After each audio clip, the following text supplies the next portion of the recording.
Welcome back to our Chemistry 1510 video notes. In this video, we're going to look at another example that utilizes hybridization.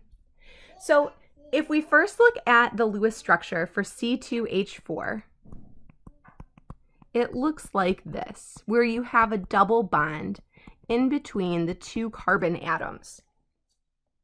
So really, we're going to be looking at how hybridization accounts for a double bond. When we consider the electron configuration for carbon, that is listed here. So we have 2 electrons in the, technically the 2s orbital, and then we have our electrons spread out evenly across the p's. So this isn't a plain old carbon atom that isn't involved in a bond. All of these are going to be unhybridized atomic orbitals. So unhybridized means they're not blended. Atomic means they belong to the atom. Then remember what hybridization is a blending of those orbitals. So we take what we need and we put them in our imaginary mathematical blender. And I say mathematical because remember that the orbitals are really just kind of math functions, right? They're probability functions of where the electron is going to be most of the time. So when hybridization occurs, that's a blending that occurs. So what we want to do is look at our carbon and count our number of electron domains. So if we focus in on this carbon, and it doesn't matter which one you choose, you can pick either one, we have 1, 2, 3 electron domains. So what we need to do is take 3 orbitals and blend them. So before that happens, we need to promote one of the s electrons into a p orbital. So we add energy to do this. And then what we have is every orbital is half filled. Once we have this every orbital half filled scenario, we are going to take an S and 2 P's to make our 3 electron domains. And we're going to blend them, and that's going to turn into 3 sp2 orbitals. Notice how if you put in 3 orbitals,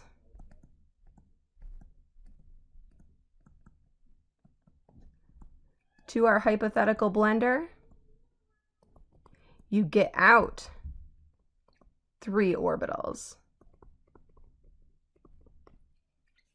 Then the key here for this particular example is what hasn't been blended. And what hasn't been blended is this p orbital here. So when we have a p orbital like this p orbital is going to be what is used to make that second bond of the double bond, right? So that's called a pi bond.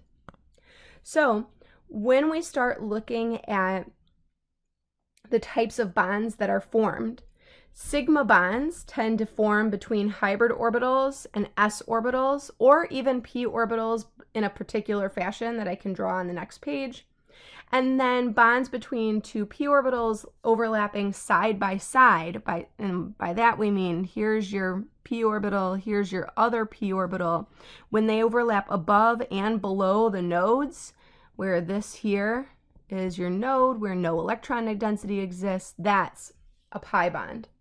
Your sigma orbitals will only overlap in one area. I'm sorry, I said sigma orbitals. I meant sigma bonds. So let's look at a picture of this because there's no way that I can draw it and make it look good. So let's go to the top of the next page. So in addition to me not being able to draw this and have it look good, even people who are writing things for textbooks, as those artists draw things for them, we tend to show the sigma bonds in one picture and the pi bond in the other picture. Otherwise, it gets way too messy. So in this picture here, this is trying to show you that here you have a carbon, here you have a carbon. This is your orbital overlap to a hydrogen, your orbital overlap to a hydrogen. Notice how your carbon has an sp2 orbital here. Your hydrogen has that 1s orbital. Where those overlap is where you're seeing that sigma bond between them. Notice how also your hybrid orbital of one carbon and your hybrid orbital of your other carbon can overlap to form that sigma bond. Remember, because these carbons were sp2 hybridized, they have an leftover p orbital. That leftover p orbital is, let's see, here and here. And so in another picture, we're just going to focus in on those p orbitals. And those p orbitals are going to overlap. And here we're showing the overlap with the dashed bond here, or the dashed line. But really what's happening is they are close enough to overlap. And see how they're overlapping not only in this pink region, but also this blue region that's above and below the nodes. The key is that this is one pi bond. So your two areas of overlap result in one pi bond. And that can be a really good area or a bad area, an area where it's easy to get confused. So your single bond is composed of a sigma bond. And your sigma bonds can form from a hybrid orbital overlapping like we saw up here, a hybrid orbital overlapping with a 1s like we saw right here.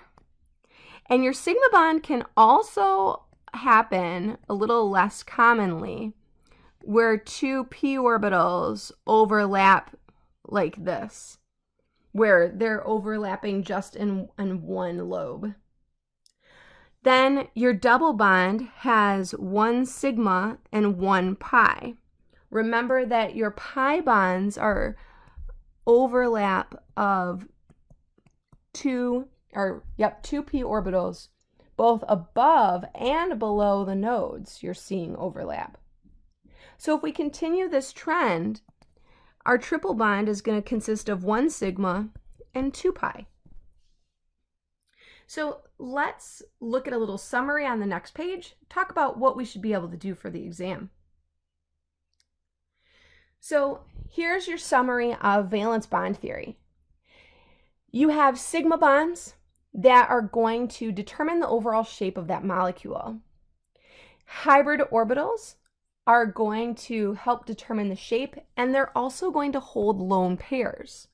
So if we look at something like NH3, which has a Lewis structure like this, what you're going to see is as you're counting electron domains, there's 1, 2, 3, 4 electron domains.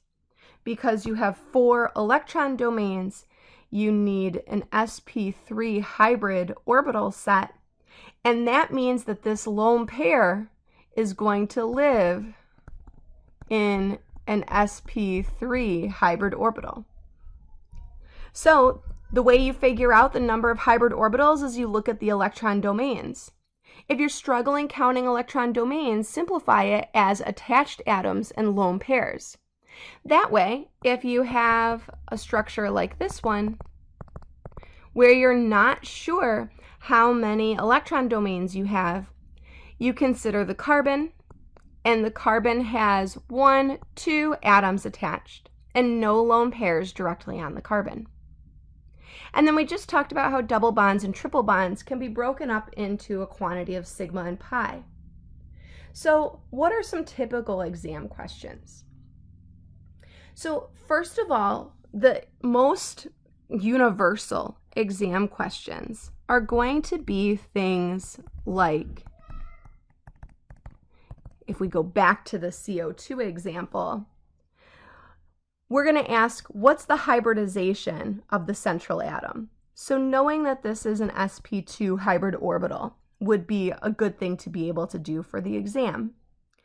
Knowing that the entire molecule contains 2 sigma bonds and 2 pi bonds would be a good thing to know or be able to do for the exam. Some more advanced questions are going to be things like, what if we have, oh, I did another nitrogen. Okay, that's fine. All right, so if we have something like this, asking you what orbitals make up this bond. So looking at the hybridization of each of those atoms and determining that. Maybe a more simplistic example of the same type of question would be with water. So asking, what type of orbital does that lone pair live in, and what orbitals overlap to make that bond?